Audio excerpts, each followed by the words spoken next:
দায়িত্ব গ্রহণের এক মাসের মধ্যে বিভিন্ন মন্ত্রণালয় ও বিভাগে ১৯৮টি অতি গুরুত্বপূর্ণ সিদ্ধান্ত নেওয়া হয়েছে বলে জানিয়েছেন অন্তর্বর্তীকালীন সরকারের প্রধান উপদেষ্টা ডক্টর মোহাম্মদ ইউনূস। আজ জাতির উদ্দেশ্যে দেওয়া ভাষণে তিনি আরও বলেন, তারা সংস্কার চান এবং সংস্কারের প্রাথমিক পদক্ষেপ হিসেবে ৬টি কমিশন গঠনের সিদ্ধান্তের কথাও জানান তিনি। তবে কি এবার দীর্ঘদিনের যে জন আকাঙ্ক্ষা রাষ্ট্র সংস্কার কিংবা বিভিন্ন ধসে পড়া প্রতিষ্ঠানের সংস্কার বাস্তবায়ন হতে যাচ্ছে? দর্শক, এসব ঘিরে আমাদের আজকের আলোচনা। সবাইকে আমন্ত্রণ জানিয়ে শুরু করছি দেশ টেলিভিশনের নিয়মিত আয়োজন জেরুসালেম নিবেদিত দেশ সাম্প্রতিকের আজকের আয়োজন। আমি ফারনাজ জুই থাকছি পুরো আয়োজন জুড়ে আপনাদের সঙ্গে। জানিয়ে দিচ্ছি আজকের আলোচনার শিরোনাম রাষ্ট্র সংস্কারে ৬ কমিশন। আর এই আলোচনা এগিয়ে নিতে স্টুডিওতে আছেন দুজন সম্মানিত অতিথি। চলুন এ পর্যায়ে পরিচিত হই। আছেন মোস্তফা কামাল, উপবার্তা প্রধান, বাংলা ভিশন। সেই সঙ্গে আরও আছেন মাসুদ কামাল, সিনিয়র সাংবাদিক। দুজনকে আমন্ত্রণ জানাচ্ছি আজকের আলোচনায়। জনাব মাসুদ কামাল, আলোচনাটা যদি আপনাকে দিয়ে শুরু করি, বলছিলাম যে যেমনটি অন্তর্বর্তীকালীন সরকারের প্রধান উপদেষ্টা জানিয়েছেন যে এক মাসের এই সময়ের মধ্যে বিভিন্ন মন্ত্রণালয় এবং বিভাগে ১৯৮টি অতি গুরুত্বপূর্ণ সিদ্ধান্ত তিনি নিয়েছেন। সেই জায়গা থেকে এক মাসের এই সময়টাকে অনেকেই মূল্যায়ন করতে চাইছে। আপনার মূল্যায়ন যদি জানতে চাই। দেখেন, সংখ্যা এখানে কোনো বিষয় না। উনি অনেক কাজই করেছেন যেটা নাকি আপনি ওইভাবে ব্যাখ্যা করতে পারেন, কিন্তু আমি একজন সাধারণ মানুষ হিসাবে আমার কথা হলো যে আমি দৃশ্যমান কি পরিবর্তনটা দেখছি, অথবা আরেক দিক দিয়ে যদি আমি বলি কি পরিবর্তনের সূচনাটা হয়েছে। অনেক সময় যেমন ধরেন আমি এবার একটা কথা বলি, এবার উনি একটা কথা বলেছেন যে উনি সংস্কার প্রক্রিয়ার জন্য ৬টা কমিশন করেছেন। এতে কিন্তু সংস্কার হয়ে যায়নি, কিন্তু সূচনাটা হয়েছে। সূচনাটা কিন্তু মানে একটা প্রক্রিয়া শুরু হয়েছে, প্রথম ধাপ। হ্যাঁ, এই শুরুটা কিন্তু ইম্পর্টেন্ট, কারণ আপনি একদিনই সব করে ফেলবেন এটা আমি প্রত্যাশাও করি না কারো কাছে, এটা পৃথিবীর কেউ করে না। বাট সবাই দেখতে চায় আপনি কাজটা করছেন। তো উনি এই ৬টা বিষয়ের উপর সংস্কার কমিশন করেছেন। এরা কি কাজ করবেন না করবেন এখন এটা নিয়ে আলোচনা হবে, এবং তারা নিজেরা আবার কমিটিকে বাড়িয়ে তারা আলোচনা করবেন, ধীরে ধীরে অগ্রসর হবে। এগুলো হয়তো সময় নেবে। আবার উনি বলেছেন যে আরও কিছু সংস্কার মানে কমিটি করবেন, আরও কিছু বিষয়ে আরও কয়েকটা কমিটি করবেন। তো এগুলি কিন্তু ইতিবাচক। আমার প্রথম যে ভাষণটা উনি দিয়েছিলেন সেটা আমার কাছে মনে হয়েছিল অস্পষ্ট, কিন্তু এবারে ভাষণটা আমার কাছে মনে হয়েছে উনি স্পষ্ট কিছু কথা বলতে চাচ্ছেন এবং কিছু কাজ করতে চাচ্ছেন। এর মধ্যে কিছু কাজ দৃশ্যমান, কিছু কাজ দৃশ্যমান নয়। যেগুলি দৃশ্যমান নয় সেগুলি যে অবহেলিত অপ্রয়োজনীয় আমি তা বলছি না, কিন্তু ওগুলি হয়তো একসময় দৃশ্যমান হবে, কাজে তখন সেটা নিয়ে আমরা আলোচনা করব। আজকের এই ভাষণের মধ্য দিয়ে সরকারের সামনের দিনের করণীয় সম্পর্কে কি আমরা একটা ধারণা পেলাম? না, সরকারের করণীয় তো আমরা শুরুতেই জানি। উনি তো শুরুতেই বলেছেন ওনাদের কি করণীয়। ওনাদের করণীয় হলো ওনারা একটা নির্বাচন করবেন, তবে সংস্কারের আগে সংস্কার, পরে নির্বাচন। এই ছিল ওনাদের করণীয়, বেসিক্যালি এইটাই করণীয়, এছাড়া আর কিছু কাজ নেই। এবং এই সংস্কার করতে করতে নির্বাচন দিতে দিতে যতদিন সময় লাগবে ততদিন তারা সরকারটাকে পরিচালনা করবেন, এই তাদের কাজ বেসিক্যালি। তো এই কাজগুলো ওনারা করছিলেন। এখন এই কাজগুলো তারা কীভাবে করবেন সে সম্বন্ধে একটা ধারণা এবার পাওয়া গেল। এগুলি ইতিবাচক। আরও অনেক প্রসঙ্গ এর এসেছে, গণমাধ্যম সম্পর্কে এসেছে, ওগুলো আপনার বোধহয় আলোচনায় আপনি ধীরে ধীরে আনবেন, তখন আমরা সেই আলোচনায় আমরা যেতে চাই। কিন্তু আমরা যদি চ্যালেঞ্জগুলো নিয়ে একটু জানতে চাই, অন্তর্বর্তীকালীন সরকারের সামনে আসলে চ্যালেঞ্জ কি দেখছেন? একদিকে আমরা দেখছি যে জনগণের প্রত্যাশার এক ধরনের পাহাড় তৈরি হয়েছে। দেখেন, এটা আপনি ঠিক বলেছেন, কিন্তু প্রত্যাশার পাহাড় হয় কি, যখন কোনো সরকার আসে তারা একটা ম্যান্ডেট দিয়ে আসে। ম্যান্ডেট মানে কি, তারা জনগণকে কিছু অঙ্গীকার করে যে এই কাজগুলো আমি যদি ক্ষমতায় যাই আমি করব। এই সরকার কিন্তু সে ধরনের কোনো ম্যান্ডেট দিয়ে আসে নাই, বরং জনগণ কিছু ম্যান্ডেট তাদের উপর চাপিয়ে দিয়েছে যে আমাদের এই কাজগুলো দয়া করে আপনারা একটু করে দেন।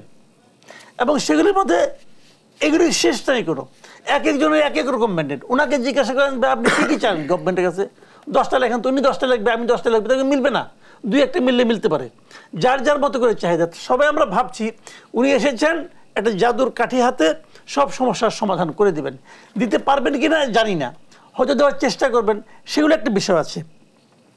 কিন্তু যে জিনিসটা মূল ম্যান্ডেট ওনার, সেটা হলো যে উনি একটা ইলেকশন করবেন, এবং ইলেকশনের আগে দেশে এমন একটা সিস্টেম ক্রিয়েট করবেন যে সিস্টেমটা থাকলে পর কোনো একজন ব্যক্তি চাইলেও আর স্বৈরাচারী হয়ে উঠতে পারবে না, এরকম একটা সিস্টেম উনি তৈরি করবেন।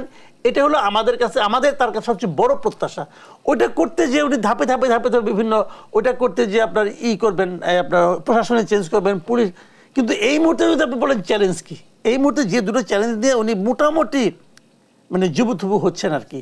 তার মধ্যে একটা হলো প্রশাসনের চ্যালেঞ্জ, আরেকটা হলো আইন শৃঙ্খলা, পুলিশ আইন শৃঙ্খলা অবস্থা কিন্তু ভালো না। মাসুদ কামাল, আমরা ইতিমধ্যে দেখলাম যে প্রশাসনে ব্যাপক রদবদল হলো, কিন্তু পরিবর্তন আমরা দেখতে পাচ্ছি না কেন? প্রশাসনের রদবদল হইলেই যে পরিবর্তন হবে তা তো না, পরিবর্তন কিছু হয়েছে, কিন্তু সেই পরিবর্তনগুলোকে ইতিবাচক বলা যাবে কিনা এটা কিন্তু গ্যারান্টেড না। এখন এই রদবদলগুলি যেগুলো হয়েছে, এই রদবদলকে কেন্দ্র করে প্রশাসনের কেন্দ্রবিন্দু সচিবালয়ে হয়েছে মারামারি হয়েছে পর্যন্ত, এবং অসহযোগিতার অভিযোগও কিন্তু করা হচ্ছে। হ্যাঁ, এই যে মারামারিগুলি কে করেছে? এরা কিন্তু কেউ শিশু না, এরা সবাই ডিসি হতে চায়, মানে অনেক বড় পোস্ট, কিন্তু সম্ভাব্য ডিসি অথবা হতে যাওয়া ডিসি এরা হাতাহাতি করেছে, মানে এরাই তো হবে। তো এটা কেন হয়? এটা হয় দুটো কারণে। একটা কারণ হলো যে তারা একটা ডিসি হতে চায়, একটা ভালো পোস্টিং চায়। তো সরকারি চাকরি ভালো পোস্টিং কি? সব পোস্টিং একজন ডেপুটি কমিশনার যেখানে যাবে তার কাজ, তাকে ডিসি হতে হবে কেন? এই কারণে হতে হবে যে ওখানে গেলে সে কিছু সুযোগ সুবিধা পায়, কিছু অনৈতিক সুযোগ সুবিধা তার পাওয়ার একটা সম্ভাবনা থাকে, ওটা সে হারাতে চায় না বলে মারামারি করে। আরেকটা হলো যারা তাদের নিয়োগ দেয় তাদের মধ্যে শয়তানি আছে, তাদের মধ্যে পক্ষপাতিত্ব আছে। নিয়োগটা তো একটা সিস্টেমে হওয়া উচিত। তারা চেহারা দেখে চোখের দিকে তাকায় নিয়োগ দেয়, যে কাকে নিয়োগ দিলে পরে আমার সুবিধা হবে, কার সঙ্গে আমার আগে থেকে একটা সুসম্পর্ক ছিল, তাকে কোনো ভালো জায়গায় দেওয়া যায়, এই যে বিষয়গুলো কাজ করে এখানে দুই জায়গায় কিন্তু। এবং এই আমলাতন্ত্র, আমি বলি আপনাকে, এই আমলাতন্ত্র এই সরকারকে এখন বিব্রত করতেছে, আগামীতে ভোগাবে, জাস্ট আগামীতে ভোগাবে।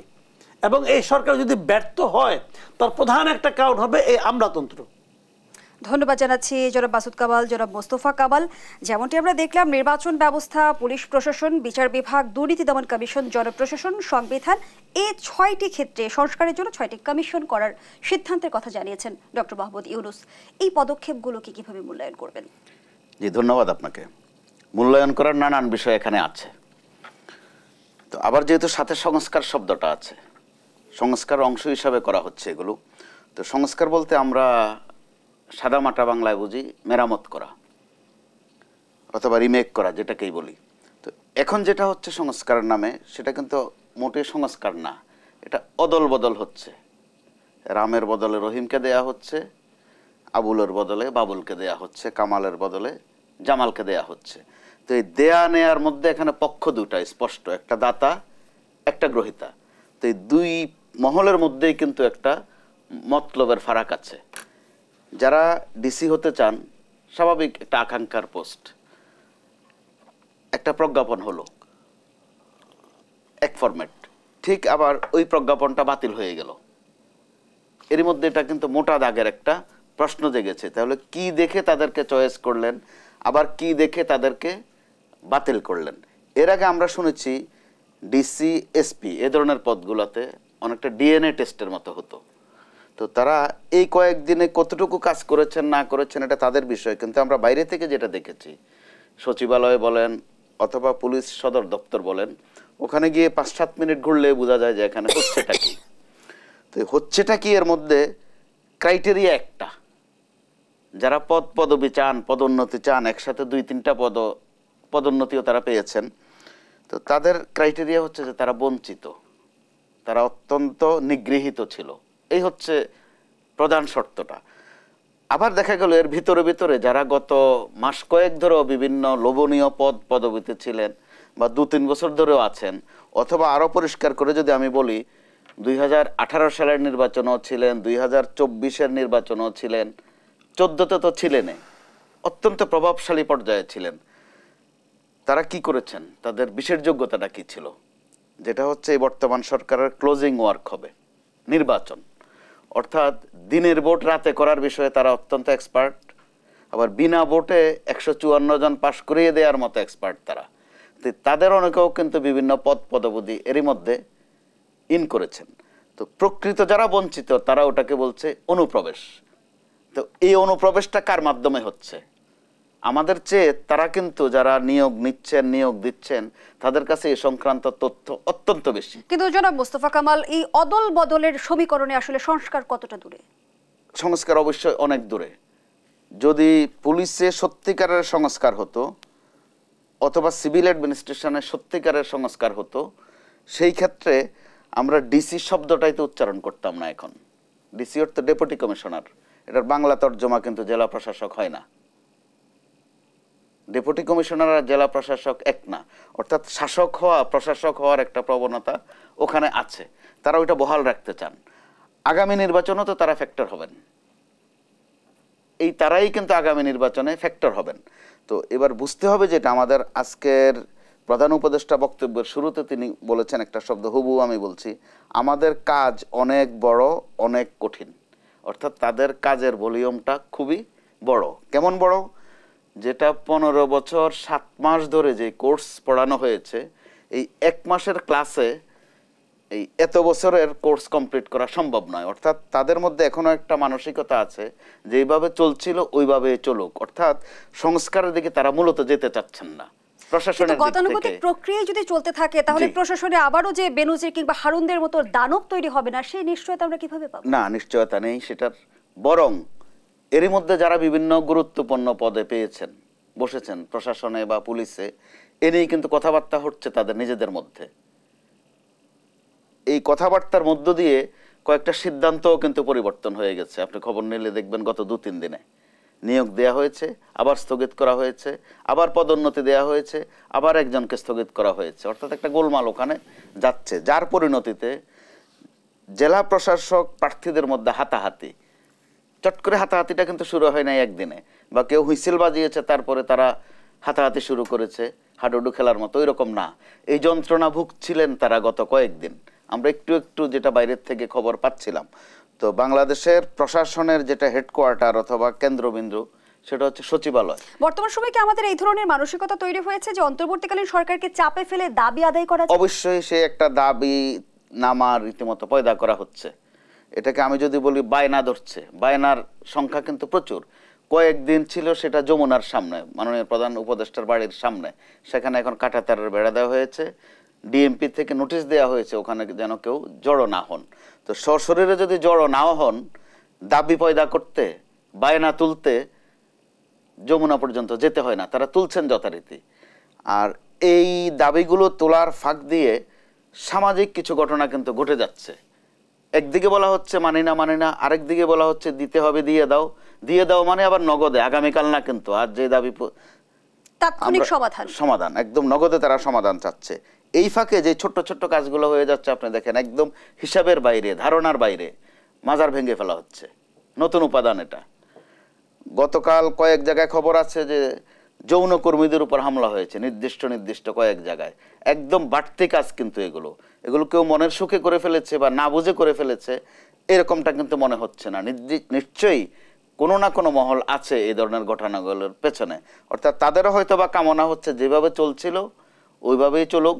গতকাল একজন ছিল, আজ আমি এই নিয়ন্ত্রণটা নেই, সেটা রাস্তাঘাটেও কিন্তু চলছে, এরই মধ্যে ফুটপাতেও চলছে। তো সেই থেকে আজকে যেটা মাননীয় প্রধান উপদেষ্টা আমাদের কাজ বড় কঠিন সেটা সুনির্দিষ্ট করে বলেছেন। কিন্তু অন্তর্বর্তীকালীন সরকারের প্রধান উপদেষ্টা বলেছেন যে কোনোভাবেই মব জাস্টিস তারা সমর্থন করেন না, কিন্তু মব জাস্টিস থামাতে আসলে কি করণীয়? আমাদের মানসিকতা সংস্কারেরও আসলে পরিবর্তনের অবশ্যই দরকার আছে। আবার বাস্তবতাও দেখতে হবে। বিরতির সময় হয়েছে, বিরতি থেকে ফিরে এসে শুনবো। দর্শক, জেডএসআরএম নিবেদিত দেশ সাম্প্রতিকের এই পর্যায়ে একটা বিরতি নিচ্ছি, সাথেই থাকুন।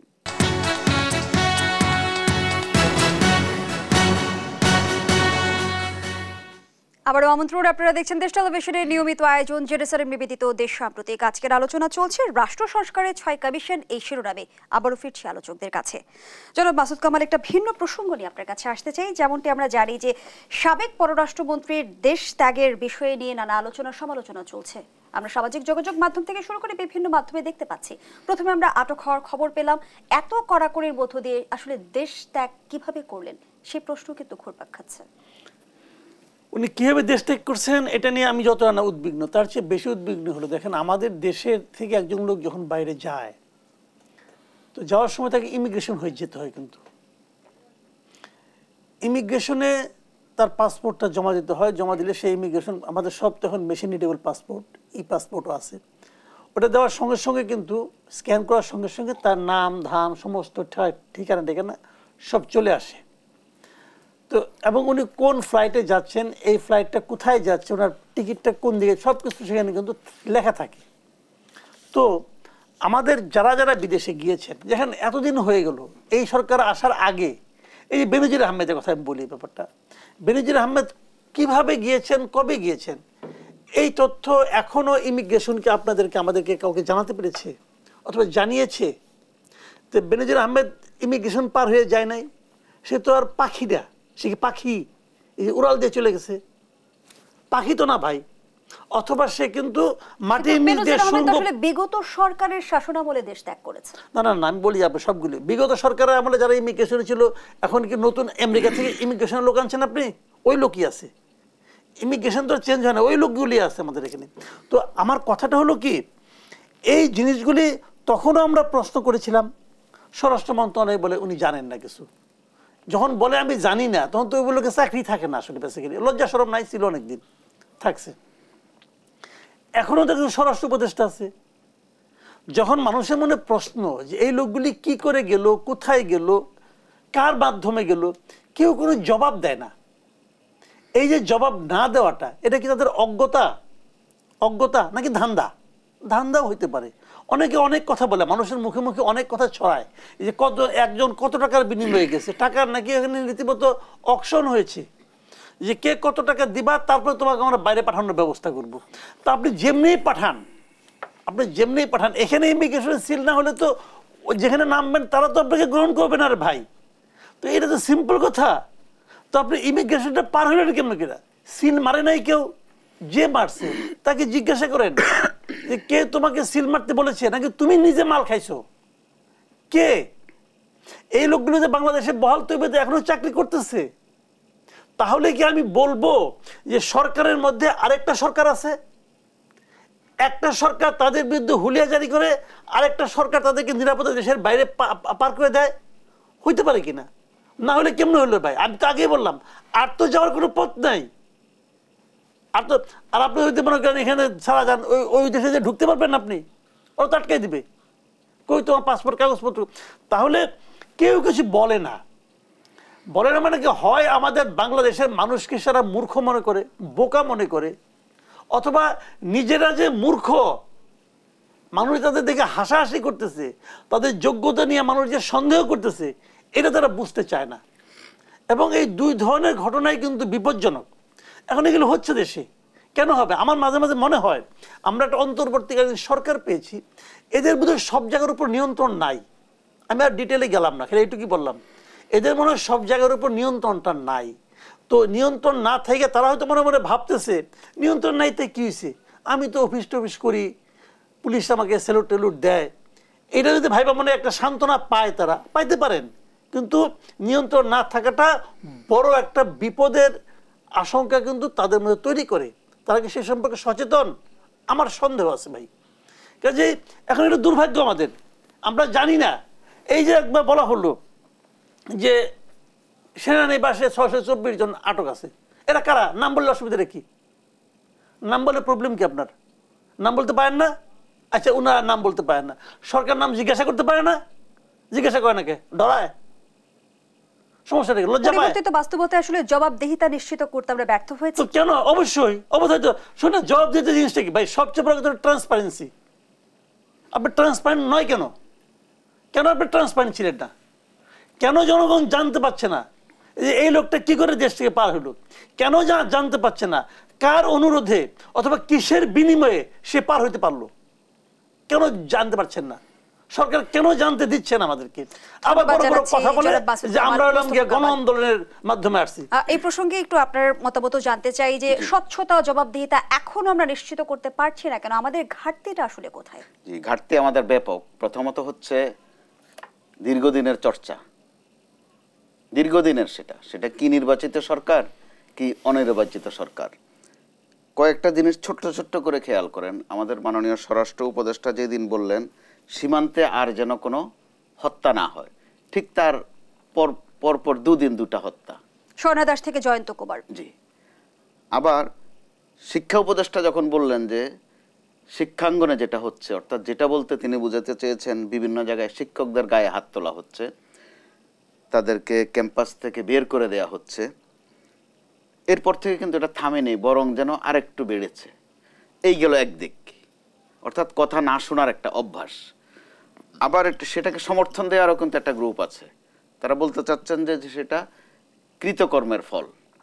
তো এই নিয়ে বিতর্কে না গিয়ে আমরা যদি দেখি এবার কাজের ভলিউমটা সরকারের শিক্ষা প্রতিষ্ঠান থেকে শুরু করে মসজিদ পর্যন্ত, এখন সেটা কেন শিক্ষাঙ্গনে কিছু শিক্ষক শিক্ষকতার নামে কি করেছেন সেটা অভিভাবকরা জানেন, শিক্ষার্থীরা জানেন, এমনকি শিক্ষকরা নিজেরাও জানেন, যে কারণে তারাও কিন্তু এবার পালিয়েছেন।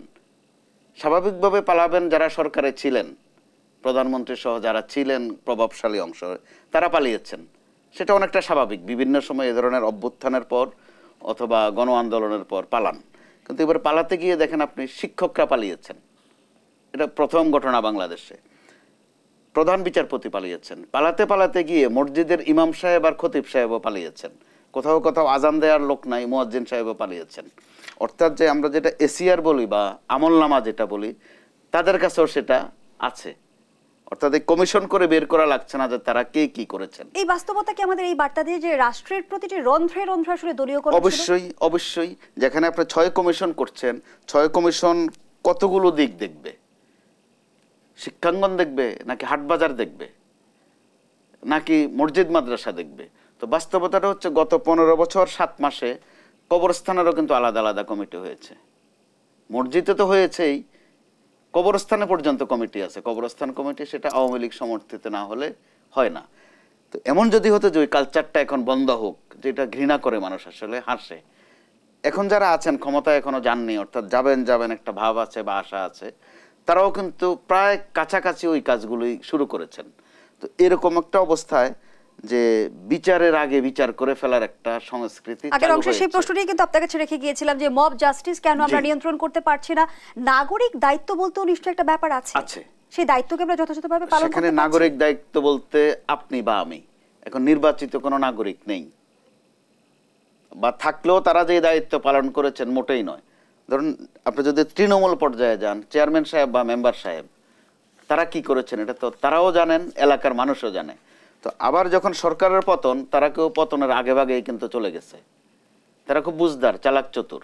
যখন মাননীয় প্রধানমন্ত্রী, সাবেক মাননীয় প্রধানমন্ত্রী বারবার বলছিলেন যে আমি পালাবো না, কেউ ওনাকে জিজ্ঞেস করেনি তিনি পালাবেন কিনা, বারবার বলছিলেন আমি পালাবো না, আমি পালিয়ে যাওয়ার লোক নই। ওই সময়টার আগেই কিন্তু ওই চালাক চতুর লোকগুলো পালিয়ে গেছে বিভিন্ন এলাকা থেকে। অর্থাৎ তাদের মধ্যে একটা বুঝা পড়ার একটা মিলমিশ কিন্তু ঠিকই আছে। তারা বুঝে ফেলেছেন যে যখন বলা হচ্ছে আমি পালাবো না, অর্থাৎ তারা ধরে নিয়েছেন এই পালালো বুঝি, তার আগে ভাগে তারা পালিয়েছেন। তো আবার তারা কিন্তু ইদানিং অনেকে মাঠে এসেছেন, দেশ ছাড়েননি। আর মাসুদ কামাল ভাই যেটা বললেন যে দেশের বাইরে তারা কে কিভাবে গেছেন, একটা পর্যায়ে সীমান্ত দিয়ে যারা যারা গেছেন তাদের 2-1 জন যখন অত্যন্ত বাজেভাবে ধরা পড়লেন বা মৃত্যু হয়েছে একজনের পালাতে গিয়ে, এতে করে আমাদের প্রতিবেশী দেশ অর্থাৎ ভারত জায়গাটা পালানোর জন্য আর সুন্দর থাকেনি, অনিরাপদ হয়ে গেছে। একজন সাবেক মাননীয় বিচারপতি কিভাবে ওখানে, নিশ্চয়ই খেয়াল করেছেন, ওনার নামটা নাই নিলাম, সেটা ভয়ে না কিন্তু ঘৃণায় অনেকটা। তো উনি একটা মারাত্মক এমন একটা অবস্থায় তিনি গ্রেপ্তার হলেন কলা পাতায় শুয়ে, তার মুখ দিয়ে কিন্তু কিছু কথা এসেছে যে তিনি বর্ডার পার হওয়া বাবদ কত খরচ করেছেন, এরপরে আবার তারা যারা আক্রমণ করেছেন তারা তার কাছ থেকে কত নিয়ে গেছে। ওখান থেকে কিন্তু আমরা একটা ধারণা পেলাম যে অন্তত স্থলপথে পালাতে গেলে কি হয়। ঠিক তারপর পরে আরেকজন কিন্তু পালাতে গিয়ে মরেই গেলেন।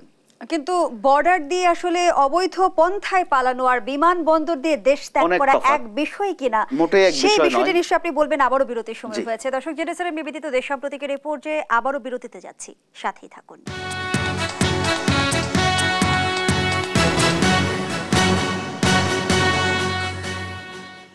ফিরে এলাম, আপনারা দেখছেন দেশ টেলিভিশনের নিয়মিত আয়োজন জেনেসারের নিবেদিত দেশ সাম্প্রতিক। আমরা আবারও ফিরছি আলোচনায়। জনাব মাসুদ কামাল, গণমাধ্যমকে উদ্দেশ্য করে প্রধান উপদেষ্টা বলেছেন আপনারা মন খুলে আমাদের সমালোচনা করুন, এবং তিনি এও বলেছেন যে সাইবার সিকিউরিটি আইনের অধীনে বিতর্কিত মামলাগুলো তুলে নেওয়া হয়েছে। এবার কি সত্যিকার অর্থে গণমাধ্যম মুক্ত হতে পারলো? তুলে নেওয়া হয়েছে বলে না, তুলে নেওয়া হচ্ছে বলেছে। হচ্ছে তো এটা মুক্ত হলো কিনা বোঝা বড় কঠিন, কারণ আমরা তো মন খুলে সমালোচনা করছি, এটা একটা পজিটিভ দিক। এবং মানে সাইবার সিকিউরিটি অ্যাক্ট উনি বাতিল করবেন বলছেন, এবং বাতিল করবেন এভাবে বলেন নাই, বলছে এটা সহ যত কালাকানুন আছে তার যেগুলি দরকার সেগুলি বাতিল করবে এবং কিছু সংশোধন করবে, যেটার জন্য যা দরকার। যদি ওনারা মনে করেন এটা সংশোধন করবে, যদি মনে করেন বাতিল করবে এটা। এবং গণমাধ্যমের স্বাধীনতা ভালো, কিন্তু পাশাপাশি না আবার দেখেন আরেকটা কথা বলছি, একটা কি মিডিয়া কমিশন না কি জানি এটা বানাবে, মিডিয়া কমিশন। তো এইটা দেখে আবার আমি একটু একটু ভয় পাইছি কেন, আমি কমিশন শুনলেই ভয় পাই যে ভাই কমিশন করতে হবে কেন আপনাকে? মিডিয়া কেমনে চলবে না চলবে এটা দেখার জন্য আপনি গভর্নমেন্ট, আপনাকে একটা কমিশন করতে হবে কেন? কারণটা কি? মিডিয়ার সবচেয়ে অনেকে বলে যে মিডিয়া ঠিক করলো কিনা ভুল করলো, তো মিডিয়া ঠিক করলো কিনা ভুল করলো এটা কমিশন কি দেখবে? তাহলে কমিশন ঠিক করলো কিনা ভুল করলো ওইটা কে দেখবে? কমিশনটা তো বাইরের কোনো যন্ত্র না, এটা তো রবট না। ওখানে কয়েকজন অবসরপ্রাপ্ত আমলাকে বসানো হবে। বাংলাদেশে যত কমিশন দেখবেন আপনি সব কিন্তু অবসরপ্রাপ্ত আমলাদের পুনর্বাসন কেন্দ্র। ওরাই বানায় যে আমার তো চাকরি প্রায় শেষ দিকে, আমি চাকরি অবসর নেওয়ার পর কই যাবো, দুদকে যাই, তথ্য কমিশনে যাই, অমুক জায়গায় যাই, তমুক জায়গায়। এরা তাদের কাজ হলো ওইগুলোকে নিয়ে সব কিছুকে গতি থামাই দেওয়া। তো সাংবাদিকদের মিডিয়ার জন্য ভাই কমিশন দরকার নেই, কমিশন মাপসাই। মিডিয়ার সবচেয়ে বড় বিচারক হলো পাঠক, দর্শক, জনগণ ঠিক করবে আপনি ঠিক করছেন কিনা, ভালো করছেন। যদি টেলিভিশন খারাপ কিছু করে দর্শক সেটাকে প্রত্যাখ্যান করবে, ওই টেলিভিশন চলবে না। পত্রিকা যদি না চলে তো পত্রিকার মূল্য কি? দর্শক প্রত্যাখ্যান করবে। কাজে বড় বিচারক হলো মানুষ, সাধারণ মানুষ। কমিশনের দরকার নাই। আমাদের দুদক যে করে, দুদক হলো কি দুর্নীতি দমন করার জন্য। দুদকের দুর্নীতি কে দমন করবে ভাই? দুদকের লোক দুর্নীতি করে না? কয়েকদিন আগে তো 2-3 জন লোক ধরা খেলো দুদকের লোকজন। তো এখন এই বিষয়গুলো হলো কি এত ঘাট বানানোর দরকার নেই, উন্মুক্ত করে দেন। আর আরেকটা জিনিস আমি বলতে চাই, সেটা উনি আরেকটা কথা বলছেন কিন্তু সাংবাদিকদের ব্যাপারে, যে সাগররুনি হত্যার ওটা বলছেন যত তাড়াতাড়ি পারে। এখানে আমার আরেকটা কথা আছে, কথা হলো জানেন একটা মামলার 113 বার খালি তদন্তই পিছাইছে, মানে তদন্তই হয় না। তদন্ত হবে, হওয়ার পর তারা ফাইনাল রিপোর্ট দেখ অথবা চার্জশিট দেখ, সেটা আদালতে যাবে, বিচার হবে, কত কিছু আছে। প্রথম যে স্টেপটা এটাই তারা করতে পারে নাই। আমার বক্তব্য এটা আপনি সমাধান করেন, পারলে করেন, কিন্তু তারও যে বড় আমার দাবি হলো এই মামলাটা কার অর্ডারে, কার কারণে এতবার এটা তদন্ত পিছাইলো, সেই লোকটাকে আইডেন্টিফাই করেন।